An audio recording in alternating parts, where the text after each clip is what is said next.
Si Gana ay isang mananahi ng panty sa Divisoria. Napapaubos niya ang mga paninda kaya kilalang kilala talaga siya dito. Isang araw tumawag sa kanya ang kaibigan at sinabing may binatang nais bilhin lahat ng paninda niya. Pumayag siya at tumungo sa lugar kung saan sila magkikita, subalit sa kasamaang palad, maling sasakyan pala ang pinasukan niya dahil isang CEO ng lingerie pala ito. Nalaman niya lamang nang makita niya online ang mga panty na ibinenta niya sa lalaki. Doon din niya nalaman na maling sasakyan ang napasukan niya ng araw na iyon. Nagtungo siya sa lalaki upang kumprontahin ito, ngunit kakaiba ang nangyari. Inalok siya nito bilang designer ng lingerie. Pumayag siya ngunit sa paglipas ng mga araw, hindi lang pala panty niya ang nakuha nito, pati na rin ang puso niya.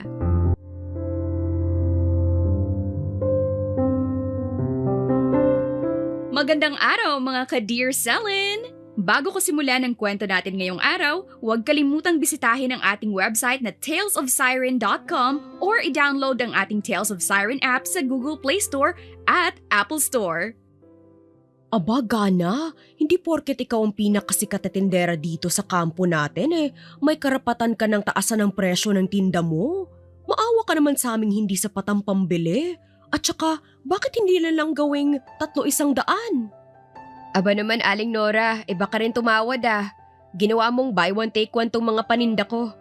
At saka, ano bang ginagawa mo sa panty na binibili mo sa akin at kada buwan ay bumibili ka?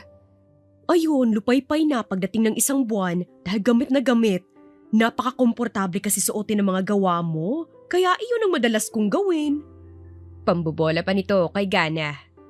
Aba naman, sige na nga, at 300. Basta ito nang huli dahil nalulugi na ako sa'yo. Aniya, masaya namang dumampot ang ginang at saka ito binayaran. Tinanggap naman ng malugod ni Gana ang unang benta niya ngayong araw at muling bumalik sa pananahi. Sa maghapong pagtitinda, naging matumal ito dala ng marami na siyang kalaban sa business na ito. Ang pinagpapasalamat niya ay may mga loyal customers pa rin siya kahit papaano, kaya natutustusan niya ang pangangailangan ng kanyang amang lasinggero. Siya si Gana, 28 anyos na, at kasalukuyang mananahi at tendera ng panty. 2 taon na siya sa larangang ito at masasabi niyang kaya niyang bayaran ang bills sa pamamagitan nito. Subalit nagbago ang lahat ng dahil sa pandemya. Naging matumal ang mga benta niya kaya kailangan niyang mag-isip ng kakaibang gimmick. Sa pananahimik niya, bigla na lang umilaw ang cellphone niyang 3210 pamana pa ng kanyang ina na hindi na natatanggal sa saksakan dahil sa sobrang hina na ng battery. Nakita niya agad ang pangalan ng kaibigan kaya sinagot niya ito. Bruha, kanina pa ako tawag ng tawag sa'yo pero hindi ka naman sumasagot. Sabi naman kasi sa'yo bumili ka na ng bago mong cellphone. Bungad na may halong sigaw ng kaibigan niyang si Kiray. Ang aga-aga, ang bunganga mo parang Armalite. Hindi po pwedeng maging mahinahon ka kahit 5 minutes lang? Ay, pasensya naman. Pero heto na nga ang chika ko sa'yo. May lumapit sa akin at gusto niya raw pakyawin yung mga paninda mo. Ano, game ka ba mamayang gabi? Ay, ayan ka na naman sa pakulo mong puro scammer. Tigilan mo nga ako ngayong araw, Kiray, dahil hindi maganda ang pagkakaplansya ko sa mga bangs ko. Loka, totoo na kasi to. Kaya maniwala ka sa akin. Hindi ko naman sinasadya na scammer mga pangit na yun.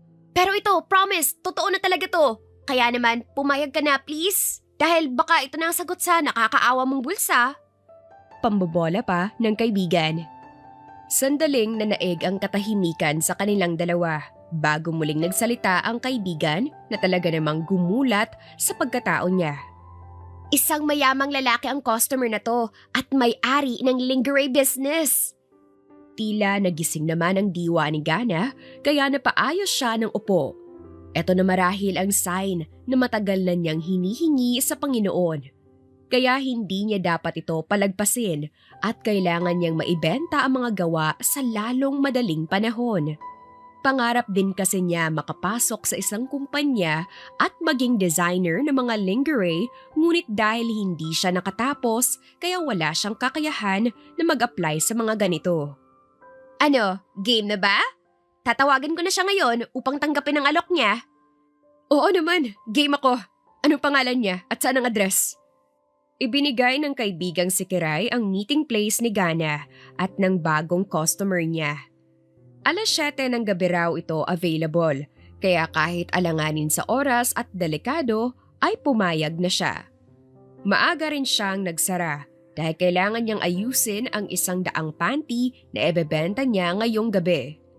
Alas 6 pa lang nakaabang na siya sa meeting place nila ng customer niya. Bit-bit pa niya ang isang malaking bag na naglalaman ng mga panty na ebebenta niya. Wala pa siyang kain ng kahit na ano dahil ginamit niya ang 100 piso na pamasahe papunta roon. Kaya nang may biglang pumaradang itim at mamahaling sasakyan ay wala siyang kaabog-abog na sumakay roon. Sa loob naman ng sasakyan ay isang binatang nakangunot ang makakapal na kilay. Wala sana siyang planong bisitahin ang kanyang mga magulang sa isang hotel, kundi lang siya drinamahan ng kanyang ina. Alas 6 na nga siya nakarating sa harapan ng hotel, ngunit sa hindi sinasadyang pagkakataon, bigla na lamang pumasok sa loob ng sasakyan niya ang isang dalaga. Maganda ito, hindi katangkaran, maputi at may mabibilog na mga mata. Hindi siya nagsalita kahit na nagulat din ang driver niya. Sinenyasan niya ito na manahimik at lumabas ng sasakyan. Hi sir, gusto ko lang sabihin na salamat sa pag-alok sa akin upang bentahan ka ng mga paninda ko. Pasensya na kung bigla akong pumasok ng walang abiso pero kanina pa kasi ako doon at nagugutom na ako. Hindi ko na patatagalin pa ito, kaya naman gusto kong ipakita sa iyo mga paninda ko. Ani pa ng babae at saka inilabas ang mga paninda. Nanlaki ang mga mata ni Spain at hindi makapaniwala na nakatingin sa hawak niyang panty ngayon na may design na bulaklak. Eto nga pala ang bestseller ko, iyang bulaklakin, dahil bet ng mga matatanda yan. Really? Eto na ba ang bagong design ng panty ngayon? Aba, oo naman. Iyan ang gusto nila dahil sumisexy daw sila kapag iyan ang suot. Eto naman ang pangalawa sa mabili kong panty. Inabot muli ng dalaga sa kanya ang panty na may mukha ni SpongeBob. Hindi mapagtanto ni Spain kung tatawa ba siya ng malakas o magtitiis na huwag sitahin ang babae. Ngunit isa lamang ang nasa isip niya. Ito ang matuwa sa kabaliwang taglay ng babaeng nang himasok sa sasakyan niya. Nakuha din ng panty ang atensyon niya dahil sa telang ginamit rito. Hindi man ganoon kaganda ang disenyo, ngunit ang masasabi ni Spain na maganda ang telang ginamit nito. Anong telang ginagamit mo rito? Tanong pa niya. Nako, cotton lang yan na binili ko kay Aling Bebang dahil siya ang supplier ko sa mga tela. At totoo, matibay ang tela niya at hindi basta-basta nasisira o naluluma. Pero sir, may nagustuhan ka ba sa mga paninda ko? Ani pa nito. Sir, sige na at bilhin mo na lahat ng ito na makauwi na ako sa amin. How much ba lahat ng ito? Bigla namang kuminang ang mata ng dalaga dahil sinabi niya. Natuwa siya kaya naman bibilhin niya ang lahat ng ito at upang pag-aralan na rin kung kaya ba ng tela na ginamit dito ang tumagal ng matagal. Ano kasi, 20 mil ang lahat ng ito? Napakamot pa ng ulo ang dalaga. Hinugot ni Spain ang wallet sa kanyang bulsa at kumuha ng 20 mil roon. Ibinayad sa dalaga. Tuwang-tuwa naman ito at paulit-ulit na nagpasalamat. Maraming salamat sir. Naway gumanda ang iyong buhay at tumawa ka palagi. Aalis na po ako at mag-iingat po kayo. Matapos sabihin ito ay walang kaabog-abog na lumabas ng kotse. Hindi pa rin mabura ang ngiti ni Spain sa labi dahil sa babae. Napawi lamang iyon nang makita ang ina na nakangiti at papalapit sa sasakyan niya. Kung tama ang hula niya, ay nakita nito ang babaeng lumabas ng kotse niya. Mom, alam kong iniisip mo at please lang, mali ka ng iniisip. Hindi ko naman kilalang babaeng yun at basta na lamang pumasok sa kotse ko. Depensa niya agad. Wala naman akong sinasabi anak ka at saka ang cute naman ng panty na nasa kamay mo. Naibato pa nito sa backseat ng sasakyan at inayos ang suot niyang suot. Tumawa naman ng malakas ang ina nang makita ang iba't ibang klase ng panty na nasa harapan niya. Mom, hindi to sa akin ah. Pumasok na nga tayo sa loob at baka nag-aantay na si Daddy doon. Please Mom, huwag na sanang makarating kay Daddy ang tungkol dito. Kilala kita at hindi mo maitikom ang bibig mo. Son, dapat lamang malaman ng daddy mo ang kalokohan mo. Tawang-tawang sabi ng kanyang ina bago sila pumasok sa loob ng hotel. Siya si Spain, ang panganay na anak at tagapagmana ng malaking lingerie company sa Makati. Ang binata ay pinanganak ng may gintong kutsara sa bibig, kaya naman hindi ito nakaranas ng paghihirap sa buhay. Subalit kahit na ganoon ay hindi ito naging mapagmataas at mayabang. Bagkos, matulungin ito at mapagmahal sa mga matatanda. Mayroon siyang nag-iisang kapatid na babaeng si Thalia. Ang binata ay walang nobyo kaya naman atat ang pamilya niyang magkaroon siya ng kasintahan. Ngunit hindi pa siya handa dahil hindi pa niya nakikilala ang babaeng babaliw sa kanya. Muling lumipas ang 3 linggo nang mapansin ni Gana ang kaibigan na tumatakbo palapit sa kanya. Pawis na pawis at namumutla kaya naman na kuryoso siya at inantay itong makapasok sa loob ng bahay niya. Loka! Ang tagal na kitang tinatawagan at tinahanap pero nandito ka lang pala. Nakita mo na ba? Kamusta? Anito na siyang pinagtaka ni Gana. Anong meron? Bakit ka tumatakbo? At saka, anong nakita ko na? O sosyo pa niya. Eto! Sabay pakita sa cellphone nito. Nanlalaki ang mga mata ni Gana nang makita ang binenta niyang panty sa gwapong lalaki ng gabing iyon. Nahablot pa niya ang cellphone ng kaibigan at binasa ang mga comment sa larawan. Nag-init ang tuktok ng ulo niya dahil binash ang gawa niya at pinagtawanan pa. Kapal naman talaga ng mukha nilang laitin at pagtawanan ng design ko. Hindi ba nila alam na bestseller ko to? Baliw! Hindi mo ba sinipot ang buyer mo ng gabing yun? At saka, paano ba yan napunta sa social media ha? Sabi mo nabentahan mo, pero galit na galit sa akin ng customer na yun. Hindi ka raw sumipot sa usapan ng gabing yun. Ani pa ng kaibigan. Anong hindi? Nabenta ko nga ang mga panty na gawa ko eh. 20 mil nga yun, kaya naman may pambayad na ako sa lupa. Loka, hindi ka sumipot kaya nga nagalit yung customer mo. Ano? So, sino yung lalaki ng gabing yun?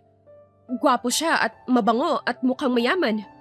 Loka, isang matandang lalaki ang customer mo na yon at nasa motor kasi at hindi kotse. Kakaloka! Anong ginawa mo? At sinong lalaking binentahan mo? Dito na nagsimulang kabahan si Gana dahil sa katangahan niya ng gabing iyon. Naalala pa lang niya ang mukha nito ay kinakabahan na siya at gusto nang magpalamon sa lupa. Kung ganoon ay hindi pala isang ordinaryong tao ang binentahan niya ng panty, kundi isang mayamang tao. Naalala mo ba ang mukha ng lalaking binentahan mo? Baka pwede mo siyang kausapin para alisin ang post na ito. Nakakahiya, Gana. Hindi ko alam kung sino siya eh. Pero gwapo, mabango, maputi, yummy, basta matangkad siya. At mukhang modelo. May kinalkal naman ang kaibigan sa cellphone nito at may pinakita sa kanya na isang larawan. At mas lalong namilog ang mata niya nang makilala kung sino ito. Ito ang lalaking binentahan niya ng gabing iyon. Mas lalo pang lumuwa ang mata niya nang mabasa na isang bilyonaryo pala ang lalaki. Siya ang lalaking binentahan ko ng panty ko. Anong gagawin ko, Kiray? Hindi pala ordinaryong tao ang nabentahan ko. Paano na lang ang negosyo ko? May bibili pa ba sa akin? Kausapin mo siya para burahin tong post na to. Alam ko kung saan nakatayo ang kumpanya niya.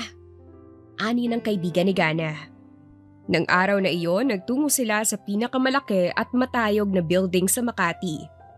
Iyon na ata ang pinakamagandang building na nakita ni Gana at Kiray. Nagmistula silang basahan na pakalat-kalat sa tabi dahil ang mga taong narito ay mapupusyaw ang balat at makikita ang karangyaan sa buhay. Sino po ang hanap natin mga ale? Salubong ng gwardya na dinaig pa ang isang modelo sa kisig at kinis ng mukha.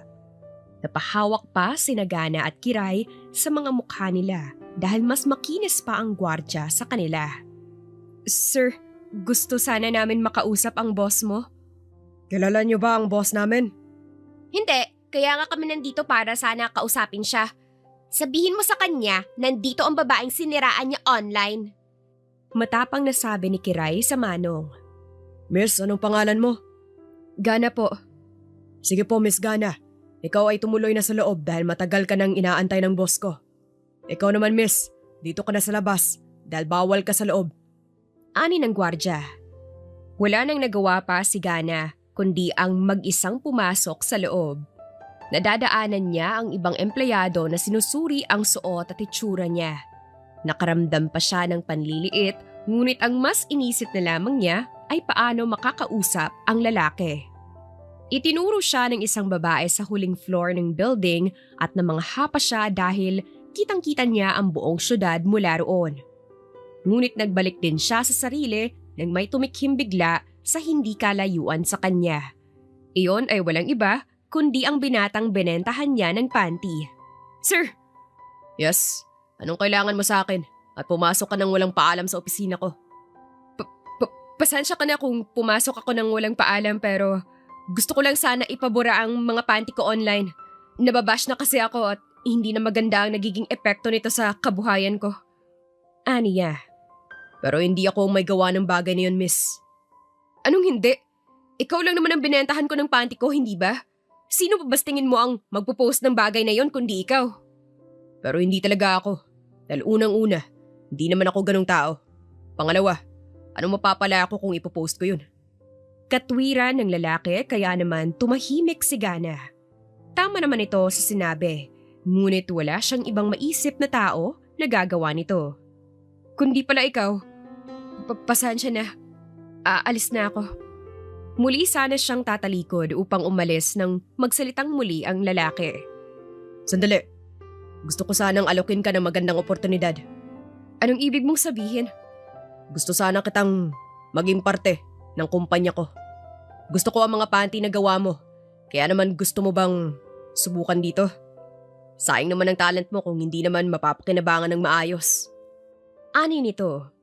Nagpupuyo sa saya ang puso ni Gana dahil sa magandang oportunidad. Ngunit napaisip siya bigla kung bakit bigla siyang inalok. Anong meron at bakit siya?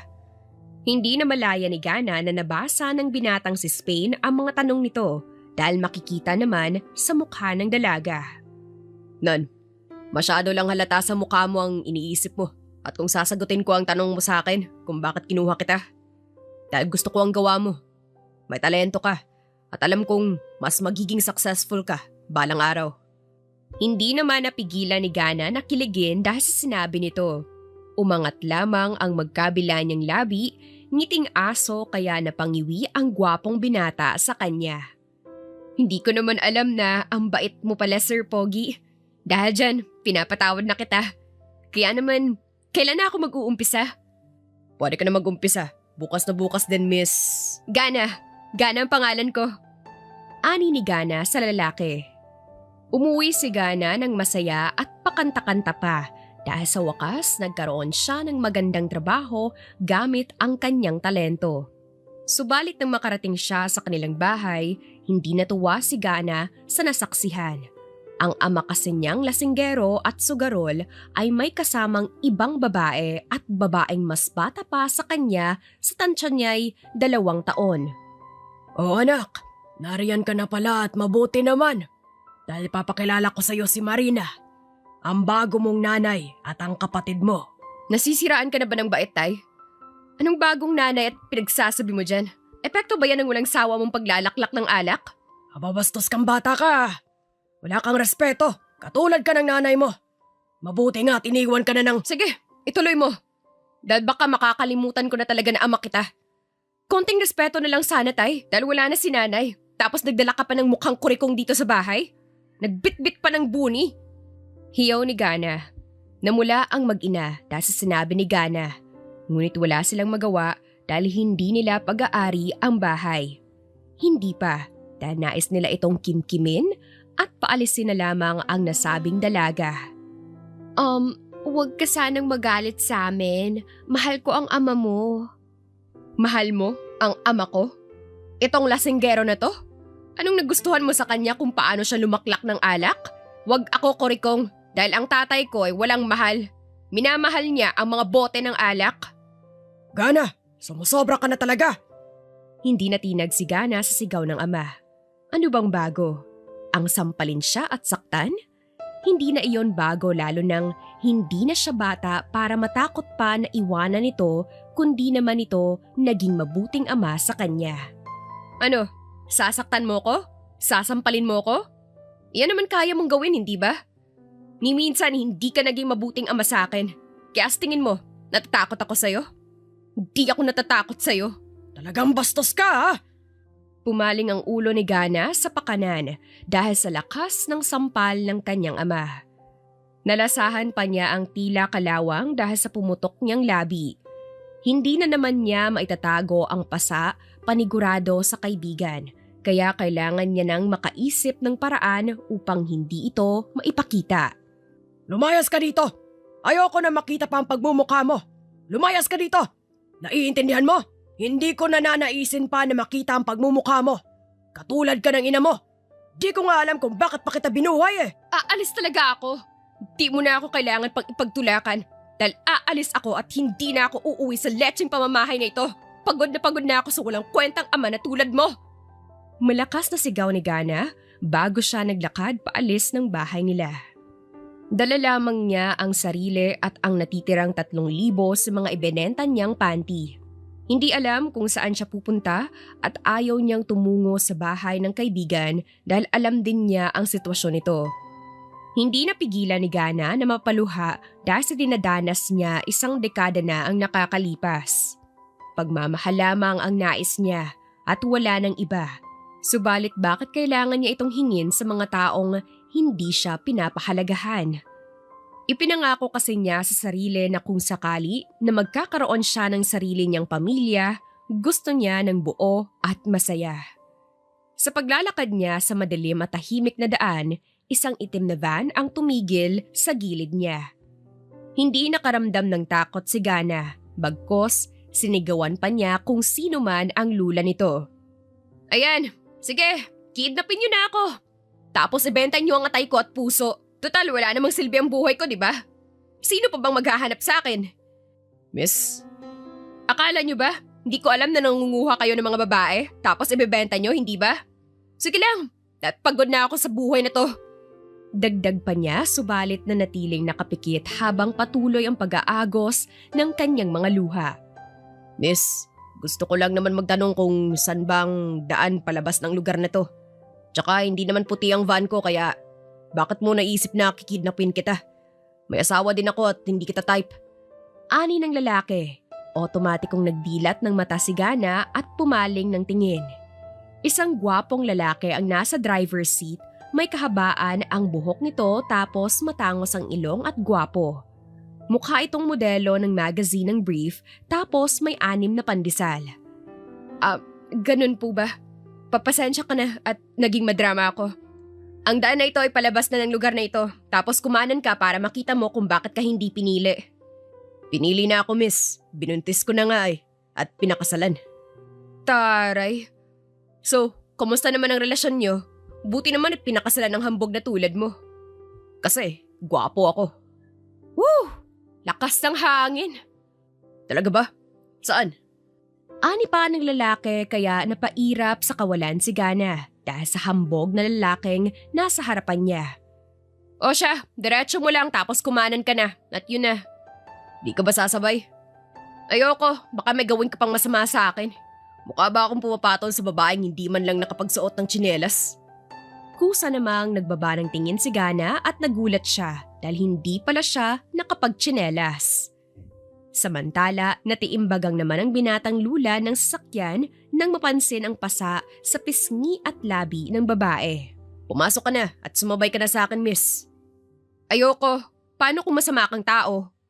Di ako masamang tao, kaya pumasok ka na at dadalhin kita sa ospital dahil nangingitim na ang pisngi mo. Gusto mo bang tumawag ng pulis upang i-report yan? Di na.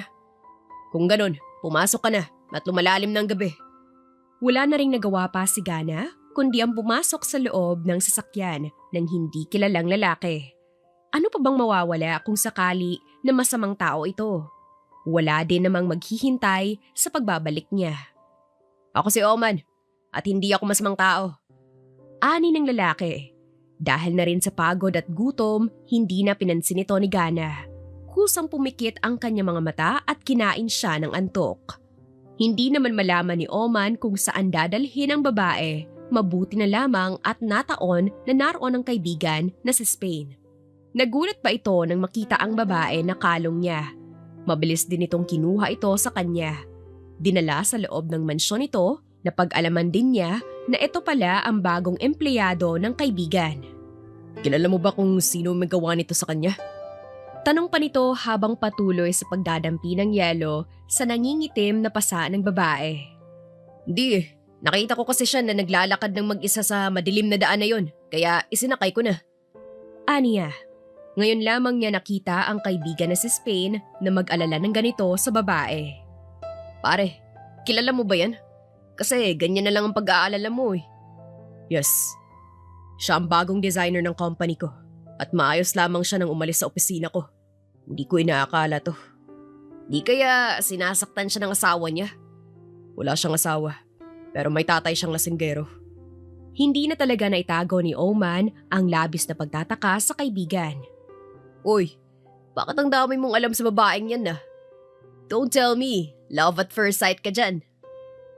No. Utal pa na sagot ng kaibigan.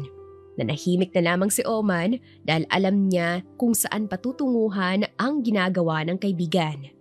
Nagpaalam na rin siya na uuwi at tahimik na iniwan ng babae sa kaibigang si Spain. Samantala, nagising naman si Gana dala ng pag-iingay ng kanyang sikmura. Bigla din nagising ang diwa niya nang makaamoy ng masarap na pagkain kaya mabilis siyang bumangon upang hanapin ito nang bigla siyang magtitili. Dali-dali namang pumasok si Spain sa silid niya ng apron lang ang suot kaya mas lalong nagtitili si Gana sa gulat. Anong ginagawa mo sa akin ha? Bakit ibang damit ko? Ba't nandito ako sa silid na to ha? Isa-isa lang ang tanong, Missy. Sir? Anong ginagawa ko dito? At saka, bakit ganito ang suot ko? Nakatulog ko kasi sa sasakyan ng kaibigan ko kagabi, kung di mo naaalala. Nagkataon na dinala ka niya sa akin dahil hindi niya alam kung saan ka dadalhin. Yung damit mo, si Yaya ang nagpalit at kung saan ka, nasa mansyon ko. Sagot ng lalaki sa kanya. Ganun ba? Pasensya na kung nagsisigaw ako. Nga pala, nasa na mga damit ko? Pasensya na sir kung mahuhuli ako sa trabaho ngayong araw ah. Nagkaroon lang kasi ng problema sa bahay eh. Pinalayas ka ng tatay mo? Paano mo nalaman? Tanong pabalik ni Gana. I have my ways, Missy. At saka, kung wala kang mapupuntahan, pwede ka namang dumito muna. Alok pa sa kanya ni Spain. Bakit naman ako dito titira? Wala nga akong perang pambayad sa ganito kagandang lugar. Kaya uuwi na ako. It's free, Missy. Pwede ka namang umalis kapag kaya mo na. Hindi kita hahayaan na magpalaboy-laboy sa labas ng mansyon ko kung may magagawa naman ako. Nakita ni Gana ang kaseryosohan sa mata ng lalaki. Ramdam din niya na sincero ito sa alok sa kanya. Kaya sa huli ay nagpaubaya siya. Anong kailangan kong gawin para makabawi ako sa kabaitan mo sa akin, sir? Spain, tawagin mo ako sa pangalan ko, Gana. Alright po, Sir Spain. Anong pwede kong gawin para makabawi sa'yo? Nothing. Gusto ko lang na maging maayos ka.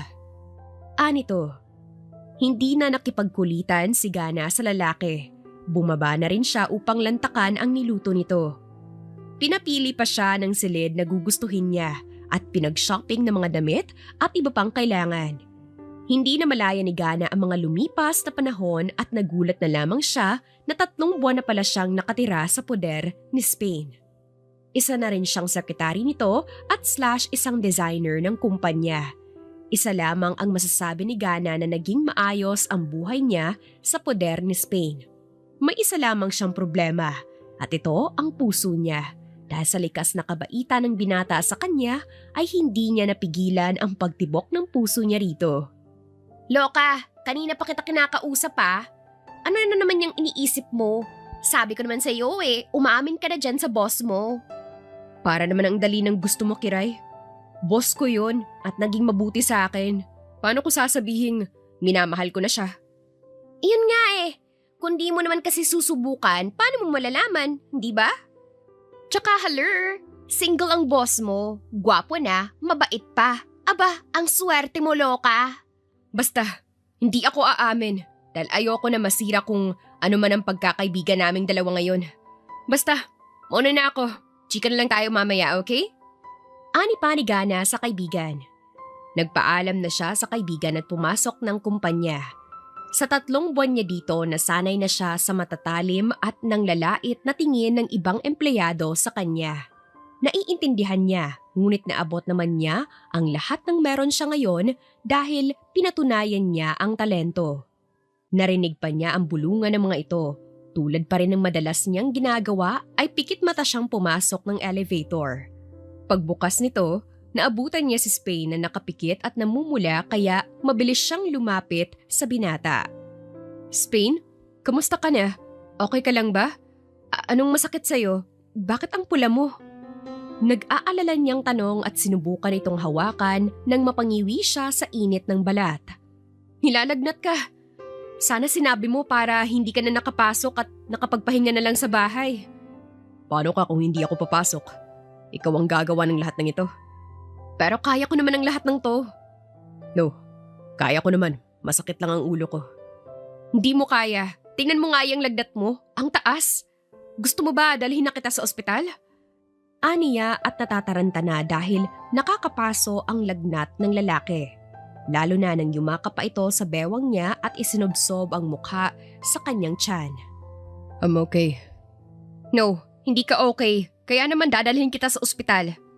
Kiss me first. Baliw ka ba? Kiss pa talagang hinahanap mo samantalang hindi ka naman makatayo dyan ng maayos? Dadalhin kita sa ospital at baka kung ano pang mangyari sa'yo. Kiss me first. Tapos papayag ako na magpadala sa ospital. You're driving me crazy, Gana. Ilang buwan mo na akong binabaliw. Ani pa nito na mas lalong nagpabilis sa tibok ng puso ni Gana. Alam mo, dahil lang yan sa lagnat mo. Kaya naman manahimik ka na at hindi ko iisipin ang mga to. Pag nawala na yung lagnat mo, tsak na makakalimutan mong lahat ng to. No, di ka nga mawala-wala sa isipan ko Kaya paano ka nakakasiguro na makakalimutan ko ang araw na ito? Ngayon lamang lumakas ang loob ko. Kaya, kiss me first at magpapa-ospital ako. Nilalagnat din ba ang utak mo? Epekto ba yan ng lagnat mo kaya kung ano-ano nang naiisip mo? Aba, Spain baka gawin kitang India. India. India ang magiging pangalan ng anak natin. Baliw! Namumulang sigaw ni Gana. Hindi na talaga niya kinaya kaya tinawagan niya na ang mga kaibigan nito. Hindi naman nabigo si Gana nang iluwa ng pintuan ang 5 naggagwapuhang nilalang na nakasuot ng suit. Asan si Spain? Congrats pare at nilagnat ka rin. Ani ni Oman ang lalaking tumulong sa kanya ng gabing iyon. Naroon sina Denmark, Oman, Morocco, Israel at Finland. Sila ang bumuhat sa lalaki at dinala ito sa ospital. Mabuti na lamang at nadala ito agad dahil hindi na pala maganda ang kondisyon ng katawan ni Spain. Dahil sa matinding stress, pagod at pagpapalipas ng gutom, kaya naman inabisuhan siya ng doktor na kailangan nitong magpahinga ng 1 linggo. 1 linggo na pagsisimulan ng pagbabago ng relasyon ni Gana at Spain. 3 araw na rin ang lumipas simula nang manatili si Spain sa ospital at nagpapagaling.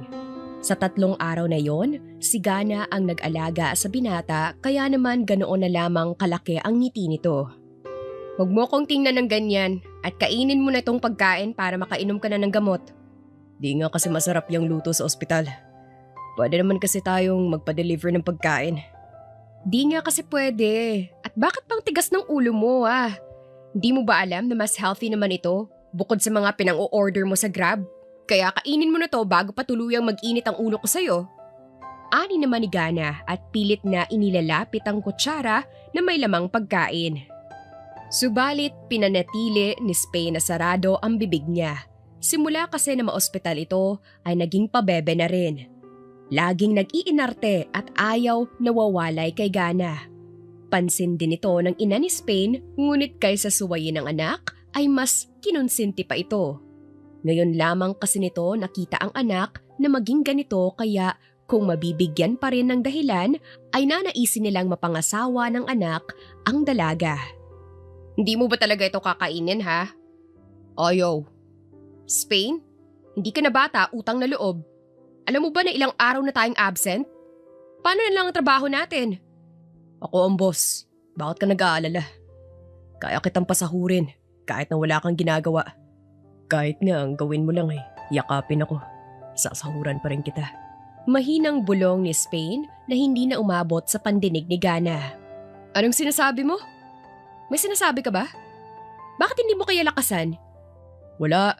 Ang sabi ko, nasa na kasi yung kiss ko para kumain na ako. Baliw, kumain ka na at sagutin ko lang tong tawag sa akin. Siguraduhin mo na pagbalik ko, ubos na ito, okay? Kundi? Tumingin pa ng nakakaloko si Gana sa binata na nagtataka naman ngayon sa naging reaksyon niya. Kundi what? Si Spain naman ngayon ang nagtaas ng kilay. Wala kang kiss.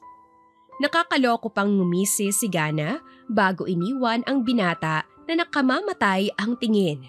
Tawa naman ng tawa si Gana hanggang sa makalabas ng hospital room ni Spain.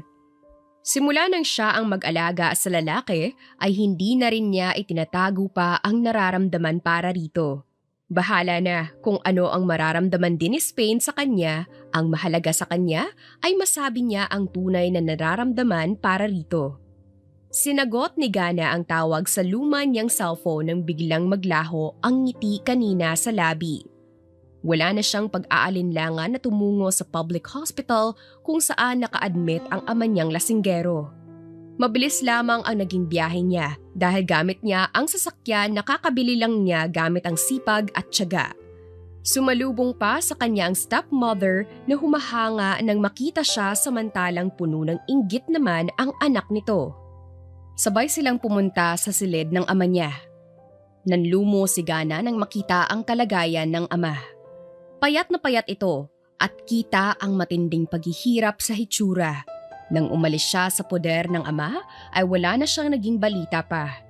Hindi niya sinubukan na alamin ang kalagayan nito, dala ng matinding galit, ngunit ngayon lahat ng galit niya ay naglaho.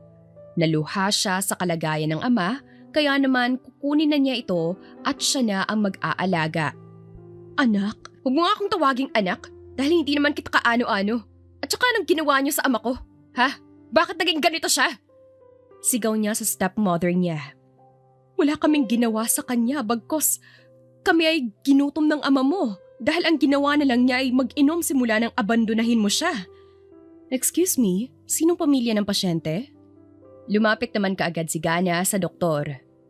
Naitakip niya ang sariling palad sa bibig nang malaman ang kalagayan ng ama. Kaya mas lalong nagdesisyon si Gana na iuwi na ang ama sa mansyon ni Spain kahit nakakahiyaman. Dok, kailan po pwedeng makalabas si tatay? Bukas maaari na siyang makalabas pero paalala ko lang miss na huwag mo na siyang hahayaan na makatikim pa ng alak kundi magkakaroon tayo ng mas malaking problema. Pero sa ngayon ay maayos naman ang kalagayan niya at konting pag-aalaga lamang. Salamat po, Dok. Ani ni Gana tsaka na umalis ang doktor. At tsaka naman nagising ang ama ni Gana. Nang makita siya nito ay mabilis din ang pagtayo. Mabuti na lamang at mabilis na nalapitan upang alalayan. Hindi mapaglagyan ang galak ng matanda nang makitang muli ang panganay na anak. Hindi nito sinasadya ang naging galit at nang mawala ito at hindi na umuwi doon na pagtanto ng matanda na hindi na pala niya kayang mawalay sa anak. Gana, anak, pasensya ka na kay tatay kung nasaktan kita. Anak, umuwi ka na sa bahay dahil miss na kita. Tay, hindi na ho ako makakauwi sa bahay natin dahil ikaw nang uuwi sa kung saan ako nakatira pansamantala. Inaayos ko lamang ang magiging tahanan natin ulit, kaya pansamantala ay doon muna tayo. Saan? Sa Kaibigan ko ho. Anak, patawarin mo si tatay ha. Pero pinagsisisihan ko ang lahat ng nagawa ko at nasabi ko sa'yo.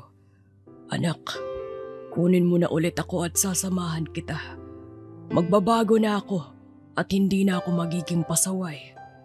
Iyak ng matanda. Naantig naman ang damdamin ni Gana at napagdesisyonan na kausapin si Spain upang pakiusapan ito na isama ang ama habang naghahanap siya ng malilipatan. Ang hindi napaghandaan ni Gana ay ang sumama ang stepmother niya at ang anak nito. Hindi man niya nais pumayag, ngunit anong magagawa niya? Buntis ito sa ama at kailangan itong akuhin ng kanyang ama. Isang linggo ang muling lumipas at nanatili si Gana sa mansyon ni Spain, habang ang mag-ina at ang ama ay nanirahan sa maliit na bahay sa likod ng mansyon. Hindi siya pinayagan ni Spain na naroon matulog kaya oras-oras ay sinisilip niya ang ama. Gana? Tawag pa sa pangalan niya ng anak ng kanyang madrasta. Anong ginagawa mo dito? Hihiram ka na naman ba ng pera?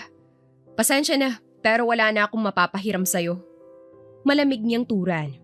Hindi naman ako hihiram ng pera sa'yo eh. Gusto ko lang sana magpatulong kung maaari at kung hindi naman kalabisan.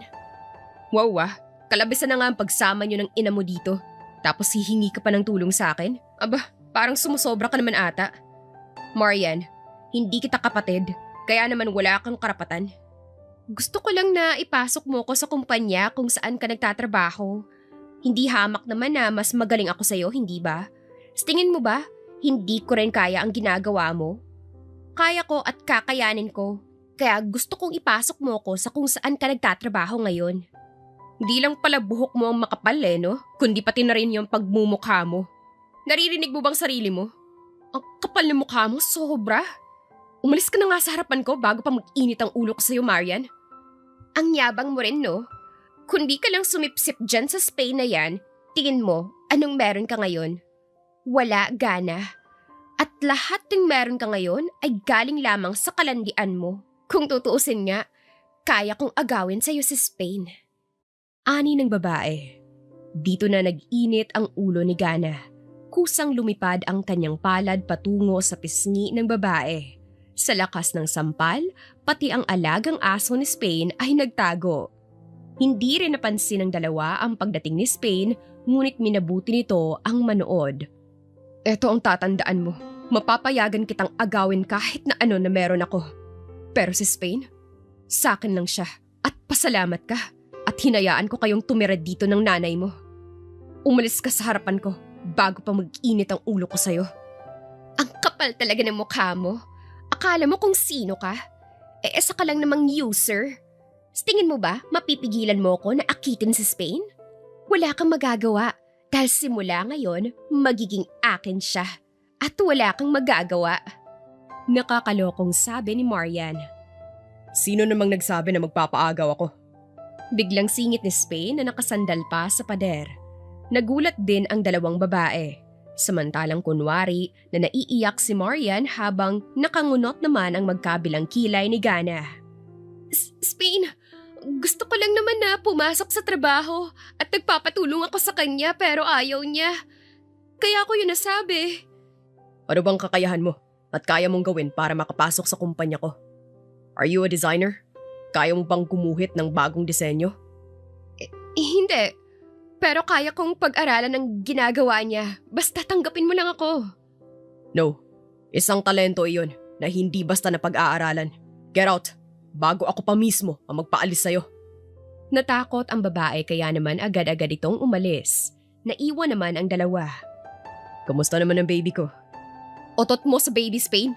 Ayan ka na naman sa mga tawag mo sa akin na nakakayamot.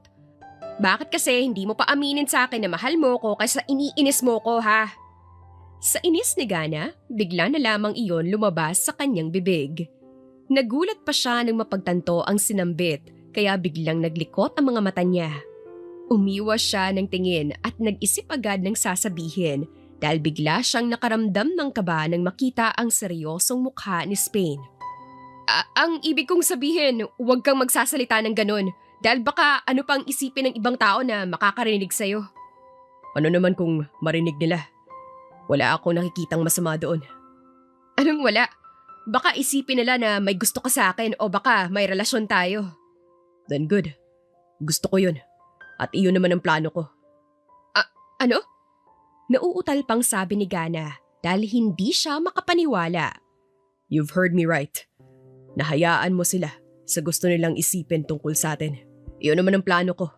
Ang magkaroon ng atin. Nagbibiro ka lang, di ba? Bakit mo naman sinasabi yan, ha? Sa tagal nating magkasama, alam ko na kung kailan ka nagbibiro sa hindi. Hindi ako nagbibiro. Paano kung halikan kita dyan? Huwag ka nga magbiro dyan. Nakaramdam ng matinding kaba si Gana, lalo na nang unti-unting lumapit sa kanya si Spain. Halos mabingi siya sa lakas ng tibok ng puso niya hanggang sa unti-unti na rin siyang umatras palayo sa lalaki. Hindi na namalayan pa na napasandal na siya sa pader ng living room kung nasaan sila. Hindi pa rin tumitigil si Spain na lapitan siya hanggang sa kusang pumikit ang mga mata niya. Naramdaman pa niya ang hininga nito na dumadampi sa tungki ng kanyang ilong. Tingin mo ba? Hahalikan kita? Hindi ka naman masyadong excited na matikman ang labi ko, no? Biro pa ni Spain kaya kusang bumuklat ang mga mata niya.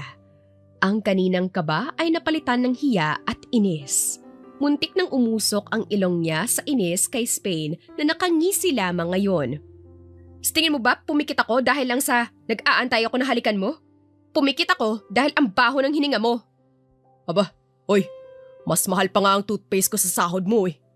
Bira naman ni Spain. Aba din bansa, kung hindi mo ako pinagtitripan, edi sana hindi tayo nag-aaway ngayon. Alam mo, mas mabuti pa talagang umalis ka na sa harapan ko bago pa kita sikuhin. Paano kung ayaw ko? Anong gagawin mo? Paano kung gusto talaga kitang halikan? Anong gagawin mo? Kiss me then. Huwag ka puro salita. Dahil kanina pa nanggigigil ang bangs ko. Dare ni Gana sa binata.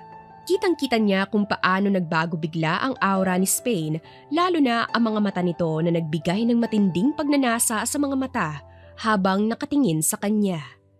Dahil sa bigat ng tensyon sa pagitan nila, hindi niya na kinaya pa kaya nauna na siyang iiwas nang bigla na lamang kabigin ang batok niya at siilin siya ng halik. Hindi kaagad nakagalaw si Gana dahil sa matinding pagkabigla. Ramdam na ramdam niya pa kung paano lumalalim ang halikan nilang dalawa hanggang sa hindi na rin niya namalayan pa na tumugon siya sa mga halik ni Spain. Naghiwalay lamang sila nang tahulin sila ng aso. Nagkahiyaan pa at hindi makatingin sa isa't isa. Ramdam na ramdam ni Gana ang pakiramdam ng malambot na labi na iyon. Pakiramdam niya ay nasa labi pa rin niya ang labi ni Spain. Hindi ko alam kung para saan ang halik na yun pero gusto ko lang sabihin na hindi mo dapat yun ginawa. Paano kung may makakita sa atin? Baka ano pang sabihin nila? Wala akong pakialam. Isa pa, tumugon ka sa halik ko, hindi ba? Ang ibig sabihin lamang nun ay gusto mo ko. Matagal na. Pag-amin ni Gana. Di na ako magtataka. Sino bang hindi magkakagusto sa akin, hindi ba? Mayabang na sabi pa niya. Kaysa makaramdam ng hiya si Gana, nainis pa siya sa pagiging hambog ni Spain. Hindi na siya magtataka pa dahil ganito naman talaga ang pagkakakilala niya sa lalaki. Ang pag-amin sana niya ay napunta lamang sa kalokohan. Gana? Ano? Tapos ka na ba sa pagiging hambog mo? Mamaya na lang ako aamin sa'yo kapag ganyan. Aniya. Pwede ba kitang ligawan? Baliw. Seryoso ako dito, Gana. I like you. Gusto kita. Matagal na. Bago mo pa ako bentahan ng panty mo.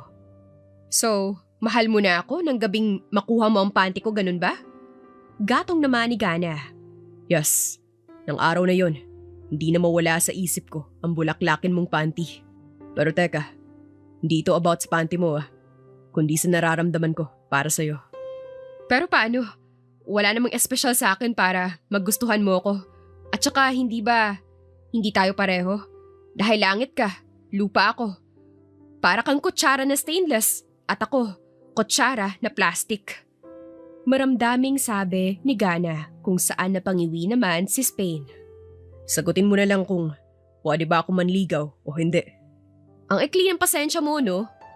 Di mo ba alam na nag-e-emote pa ako dito? At saka, gusto kita kaya tayo na. Weh, Aba, loko ka.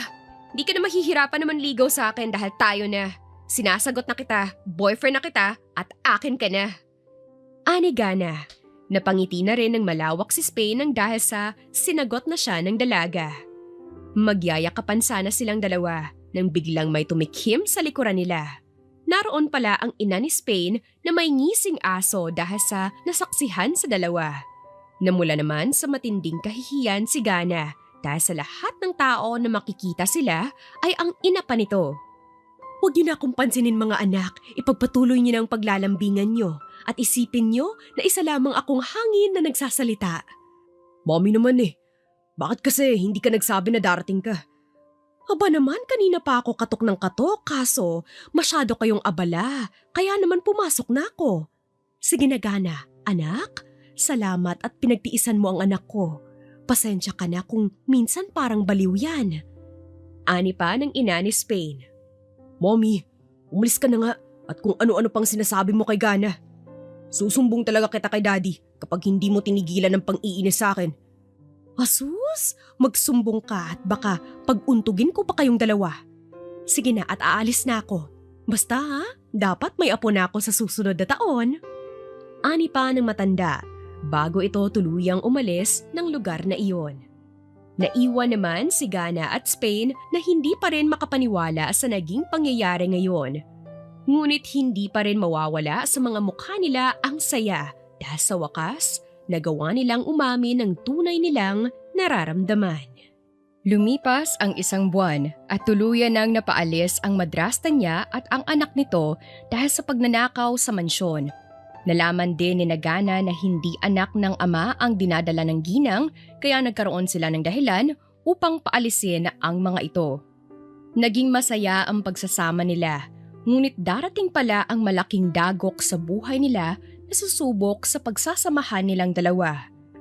Nang dumating sa buhay ni Spain ang dating nobya na si Sofia, ang ex-fiancé ni Spain na sumama sa ibang lalaki dahil lamang sa wala ng oras sa kanya ang binata. Hindi niyo ba ako i-welcome? Ako ang bagong designer ng kumpanya niyo. At saka, nasan ba si Spain ha? Hindi ba dapat siyang sasalubong sa akin? Maarte nitong sabi. Kasama po kasi siya ni Miss Gana, madam. Ani naman ang isa sa empleyado. At sino naman itong Gana na ito ha? Bagong yaya ba niya? Empleyado dito? Siya po ang kasintahan ni Sir Spain. What? Hiyaw ng babae na si Sofia. Bigla na lamang nagpuyos ang damdamin niya sa narinig. Selos, inggit at matinding galit ang nararamdaman niya. Matapos ang 3 taon na pananatili sa ibang bansa, napagtanto ni Sofia na ang tunay niyang mahal ay si Spain, kaya siya bumalik upang makipag-ayos. Ngunit paano pa niya gagawin kung may ibang babae na pala ito? May kasintahan na siya? Sino namang tangang nag-isip na may kasintahan na si Spain? Hindi ba ako lang ang amo niyo dito? Sino ba yung Gana na yan? Gusto kong ipakita niyo siya sa akin. Madam, pasensya na pero magkasama po sila ngayon ni Sir. Sabihin mo dyan kay Spain na kitain niya ako ngayon din. Kailangan kong malaman kung anong kalokohan na naman ang naiisip niya. Hindi na nakapagsalita ang babaeng empleyado nang biglang pumasok si Spain at Gana na masayang nagkukwentuhan pa. Nawala din ang ngiti sa labi ng dalawa nang mapansin si Sofia. Nagtaka naman si Gana sa naging reaksyon ni Spain nang makita ang babaeng hindi pamilyar sa kanya. Sofia, anong ginagawa mo dito? Hindi ba dapat ikaw ang tinatanong ko kung anong ginagawa ng babaeng yan dito? Ano itong nabalitaan ko na may kasintahan ka na? Anong kalokohan to, Spain? Ang akala ko ba, maaantay mo pa ako? What? Matagal na tayong tapos, Sofia. At saka, ano bang ginagawa mo dito? Sa pagkakaalam ko, wala kang papel sa kumpanya ko. Ako ang bagong designer mo dito, babe. Tulad ng plano natin noon, hindi ba? Na ako ang magiging designer ng kumpanya mo. Nagdedeleryong sabi pa nito.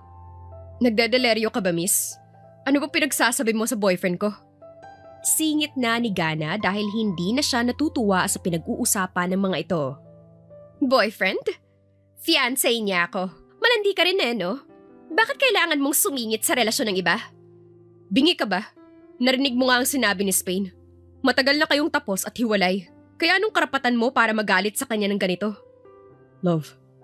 Mahinang bulong ni Spain kay Gana dahil nakikita niyang magsasalpukan na ang dalawa.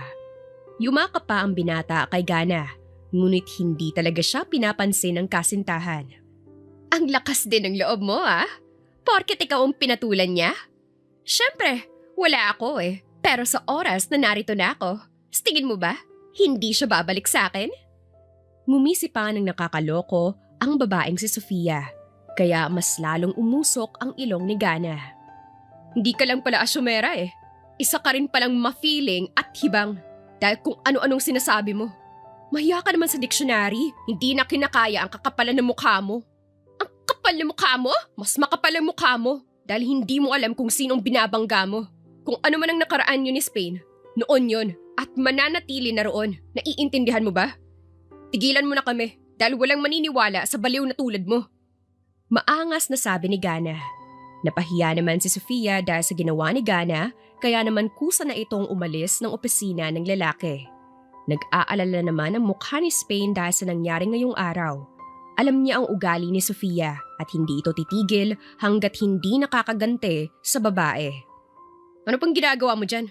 Hindi ka ba magpapaliwanag sa akin kung sinong babaeng yun? May pa-babe-babe pang tawag sa yung espasol na yun Ang pangit naman. Akala ata niya kinaganda niyang pagiging malantod. Love naman, kumalma ka at magpapaliwanag ako. Sino siya?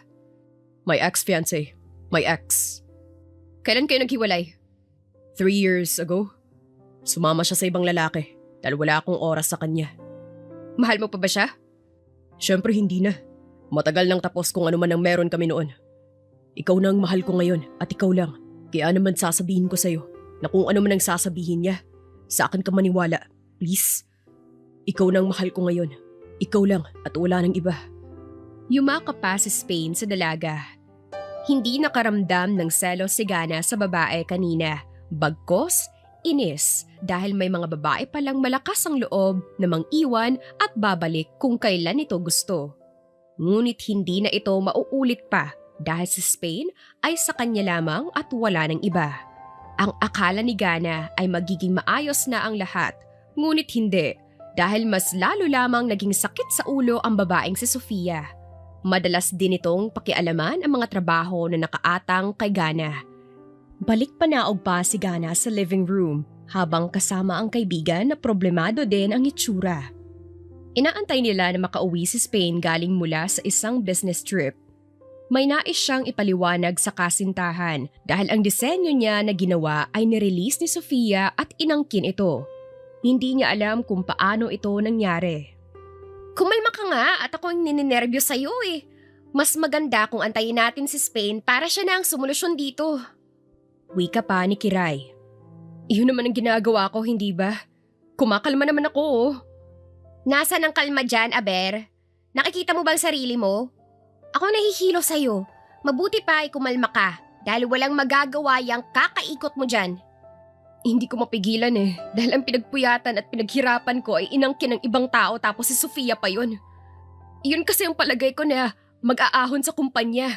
Kaya naman di ko matanggap. Naiintindihan kita, kaya naman kumalma ka. Oh, ayan na pala si Spain. Dinuro pa ni Kiray ang binata na papasok ng mansyon at may dalang bulaklak. Mabilis naman sumalubong si Gana sa lalaki at niyakap ito. Kaya naman, nagtaka na rin si Spain sa inasal ng kasintahan. What's wrong? Tanong pa nito nang mapansin ang malungkot na mukha ng dalaga. Paano kasi ninakawan ng haliparot na si Sofia na yan? Aba, hindi na nahiya ang loka at nagawa pang nakawin ng likha ng kaibigan ko. Kapag talaga yan, nakita ko, naku, sasapakin ko talaga yan. Singit ni Kiray at umaksyon pa talaga na may sinusuntok sa kawalan. Nagtataka namang tumingin si Spain sa kasintahan at naalala ang project na pinasa ni Sofia sa kanya nitong nakaraan. Nagtataka siya kung bakit tila gumaling ang babae kung wala naman itong alam sa pagde-design. Hindi ka naman naniniwala na siya ang may gawa noon, hindi ba? Gawa ko yun at hindi ko alam kung paano napunta sa kanya. Paano ko mapapatunayan na akin ang mga panty na yun? Di mo ba maalala kung anong huling ginawa mo? Di mo ba nakalimutan alisin ang USB sa laptop nang umuwi tayo? Ako nang bahala dito, love. Huwag ka na mag-alala pa. Maniwala ka sa akin. Ako ang may-ari ng mga yun.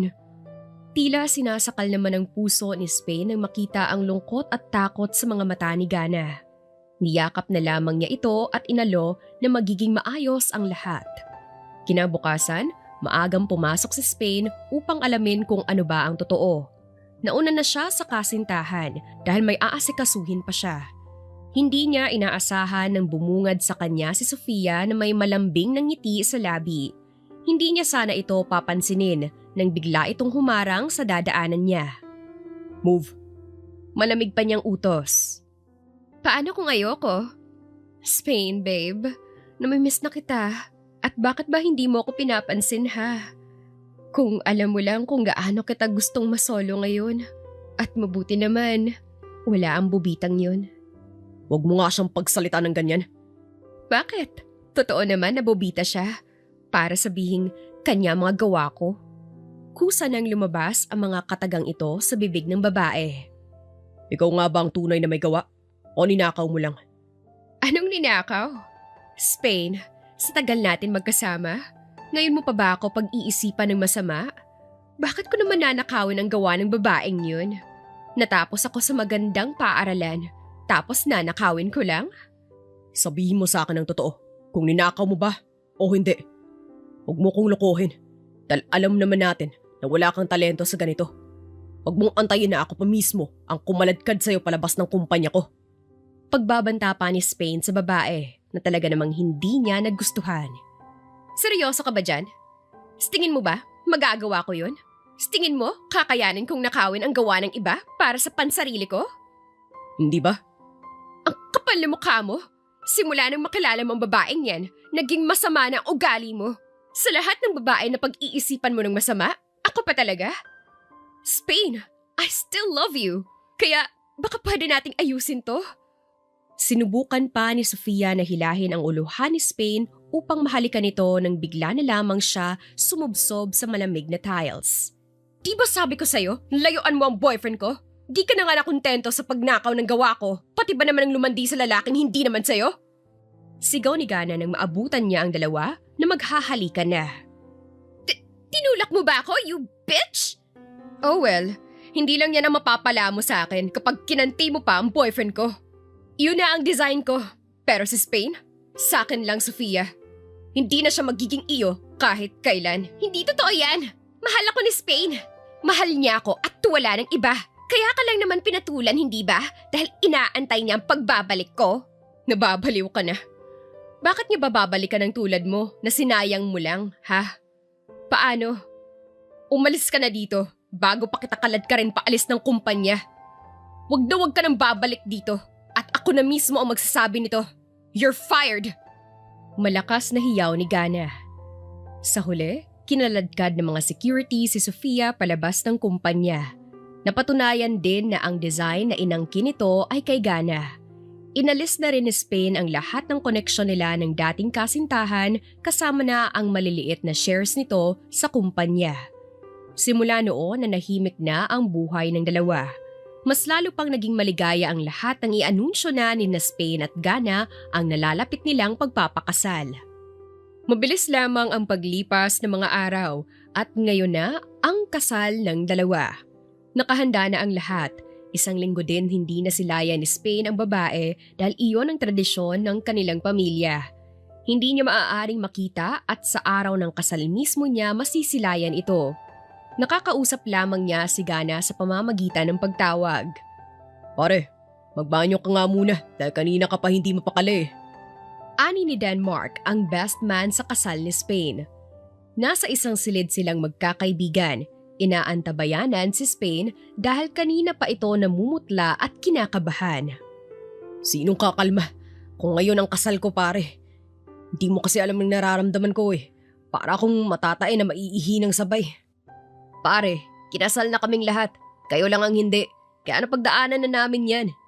Eto, malamig na tubig para naman mahimasmasan ka dyan. Inabot pa ni Israel ang isang basong tubig. Excuse me, magsisimula na po ang kasal. Sabi ng coordinator ng kasal kaya mas lalong kinabahan si Spain. Tinapik naman siya ng mga kaibigan upang pakalmahin. Ngunit ganoon na lamang ang kaba niya hanggang sa makapasok sa simbahan. Pare, gusto kong magbanyo. Aniya pa sa mga kaibigan na nasa likuran niya.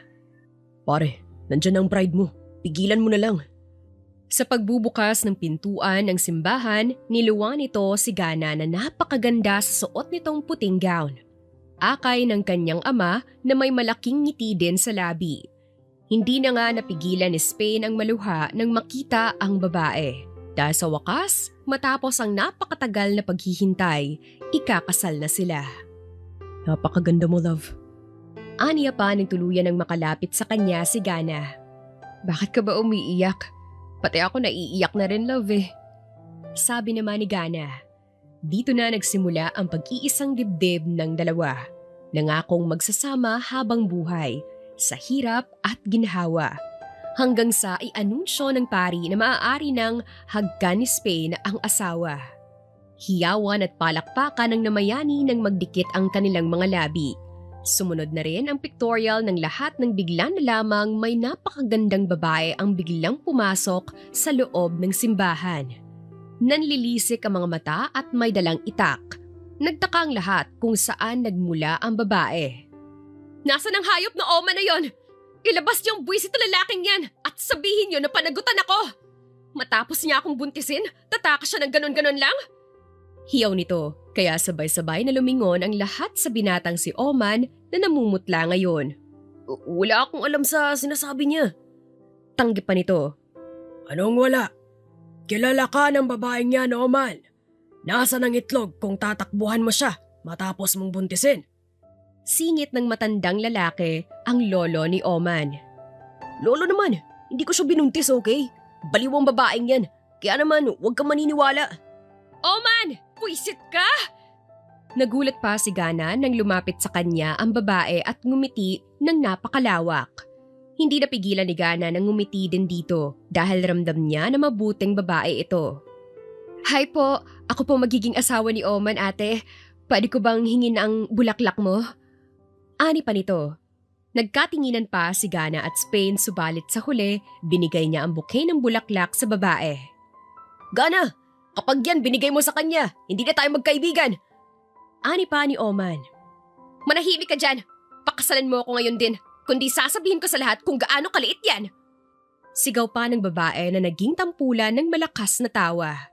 Sa huli, nagbangayan ang dalawa sa mismong kasal ng kaibigan nila. Napapailing-iling naman si Gana at Spain na pasimpleng tumakas sa kaguluhan na nagaganap.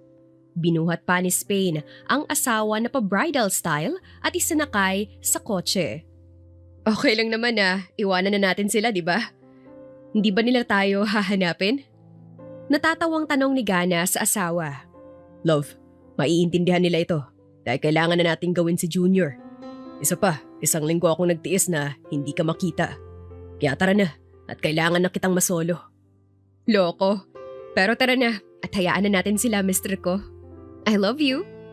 I love you, Mrs. ko. Malambing na tugon ni Spain sa asawa. Sakay ang sasakyan, tinakasan nila ang mga kaibigan at bisita sa simbahan. Malapad ang ngiti sa kanilang mga labi nang baybayin nila ang daan paalis ng simbahan. Pakanta-kanta pa sila habang magkahawak kamay dahil sa wakas natupad rin ang kanilang pinapangarap. Ito ang maangkin ang isa't isa. Wakas.